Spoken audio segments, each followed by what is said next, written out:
श्री स्वामी समर्थ. जय जय स्वामी समर्थ. माझ्या स्वामी कृपा चॅनलमध्ये सर्वांना नमस्कार. उद्या आहे बुद्ध पौर्णिमा. त्याच्यातच बरोबर उद्या महाराष्ट्र दिन देखील आहे आणि कामगार दिनसुद्धा आलेला आहे.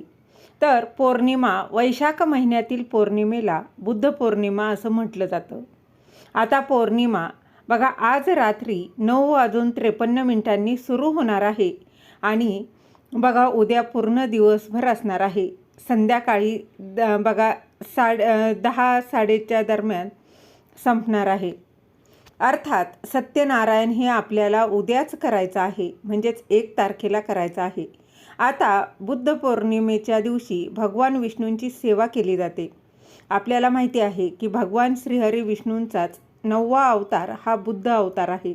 म्हणून उद्याचा दिवस सगळ्यांसाठी अतिशय खूप खास असणार आहे. आणि आता उद्या सेवा काय करायची, तर बघा भगवान विष्णू आणि माता लक्ष्मीची एकत्रित सेवा तुम्हाला करायची आहे. त्या सेवेमध्ये बघा येतं ते म्हणजे तुमच्या घरात जे श्रीयंत्र असेल तर त्याच्यावरती तुम्ही कुंकुमार्चन करू शकता. त्याच्याचबरोबर भगवान विष्णूंची मूर्ती असेल, माता लक्ष्मीची मूर्ती असेल तर विधिवत मूर्तीवर अभिषेक करावा. हळद, कुंकू, अक्षता, फुलं अर्पण करावी. संध्याकाळी सत्यनारायण करतात. त्याच्याचबरोबर बऱ्याच ठिकाणी बघा कुंकुमार्चन सेवा केली जाते. उद्या ती आवर्जून तुम्हाला कुंकुमार्चन सेवा करायची आहे. त्याचबरोबर पौर्णिमा म्हटलं त्यातल्या त्यात बघा बुद्ध पौर्णिमा, तर उद्या पिंपळ वृक्षाला जल अर्पण करावं आणि प्रदक्षिणा घालाव्यात. मग तुम्ही बघा 11, 21, 51, 108 प्रदक्षिणा घालू शकता. भगवान श्रीहरी विष्णूंची कृपा प्राप्त होत असते असं म्हटलं जातं.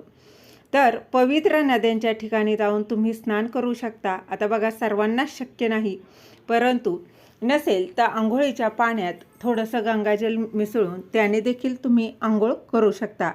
त्याचबरोबर उद्या पिंपळाच्या झाडाला आपल्याला तोडायचं देखील नाही.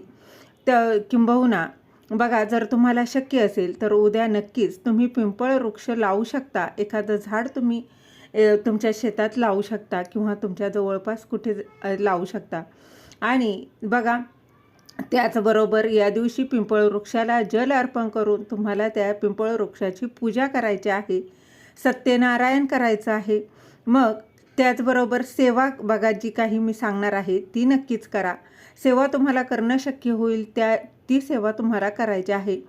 तर बघा सेवा अगदी साधी सोपी आहे, परंतु तितकीच प्रभावी आहे. उद्याचा दिवस अतिशय पवित्र आहे, मंगलमय दिवस आहे.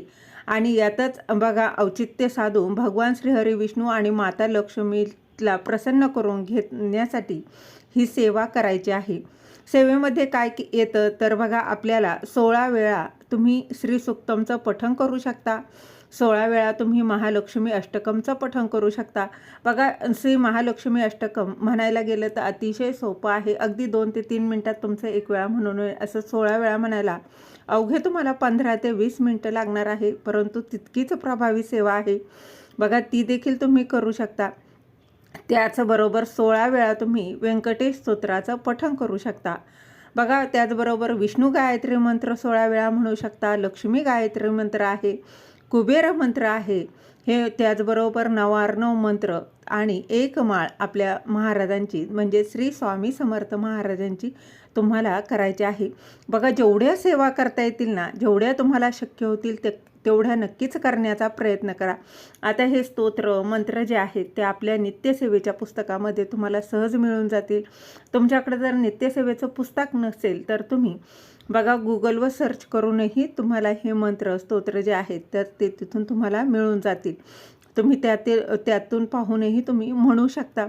त्याचबरोबर तुम्ही श्रवणही करू शकता. जेवढं शक्य होईल तेवढं करण्याचा जास्तीत जास्त प्रयत्न करा. आता बघा बौद्ध पौर्णिमेला आपल्याला खरं तर बघा आज तसं बघायला गेलं तर नृसिंह जयंती आहे.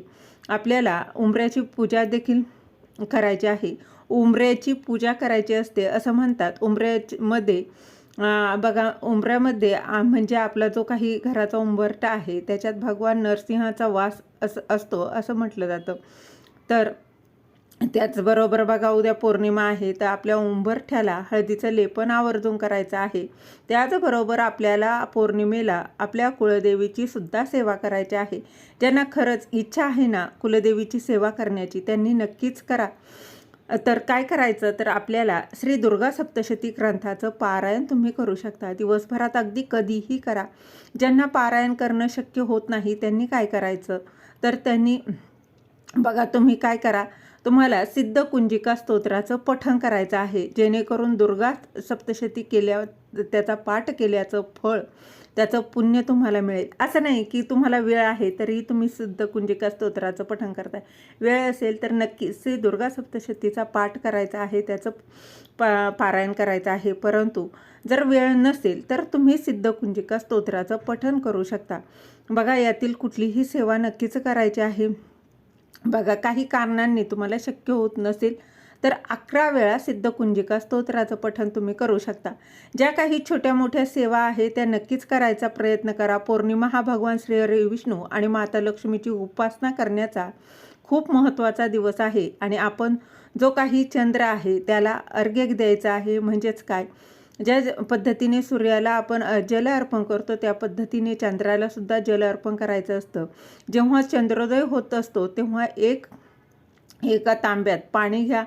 बघा पाण्याचा तांब्या घ्या, त्याच्यात थोडंसं बघा तुम्हाला दूध टाकायचं आहे आणि हे तुम्हाला चंद्राला अर्घ्य द्यायचं आहे. तुम्ही कुठलाही मंत्र म्हणू शकता.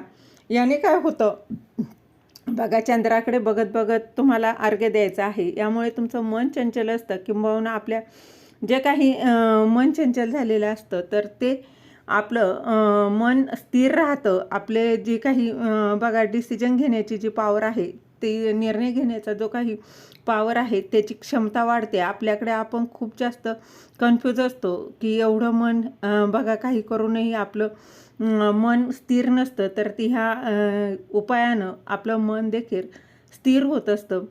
चंद्राची बघा पूजा करायची, चंद्राची उपासना करावी आणि चंद्राच्या प्रकाशाखाली बसावं. चंद्राकडे एकटक बघावं. याने आपलं मन हे स्थिर राहण्यास मदत होते.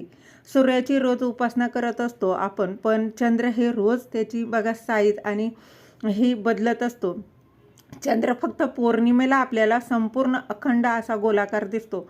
चतुर्थीपर्यंत आपल्याला बऱ्यापैकी बघा आपल्याला तो दिसत असतो. म्हणून सांगते की चंद्रोदय कधीतरी म्हणून जेवढी शक्य आहे तेवढी चंद्राची या दिवशी आवर्जून सेवा करा. शक्य असेल तर बघा तुम्हाला त्याचबरोबर चंद्राची सुद्धा उपासना करायची असते आणि कुलदेवीची आपल्या बघा ओटी पण तुम्ही या दिवशी आवर्जून भरू शकता. घराचे काही मंगल कलशाची स्थापना करायची असेल तर ती देखील तुम्ही करू शकता. बघा तुमच्या देवघरात मंगल कलशाचा नारळ तुम्हाला नव्याने ठेवायचा असेल, बदलायचा असेल तर ते देखील तुम्ही करू शकता. किंवा घरात मंगल कलश नसेल आणि त्याची नव्याने स्थापना करायची असेल तरी देखील तुम्ही या दिवशी आवर्जून करू शकता. बघा जेवढी जास्त सेवा, जेवढी जमेल तेवढी जास्त सेवा करा. उद्याचा दिवस खरंच खूप महत्त्वाचा आहे. बघा अशा पद्धतीने साजरा करायचा आहे. सगळ्या बघा तुम्हाला जेवढं शक्य होईल तेवढं करण्याचा जास्तीत जास्त प्रयत्न करा. झालेली सेवा महाराजांच्या चरणी रुजू करते. श्री स्वामी समर्थ.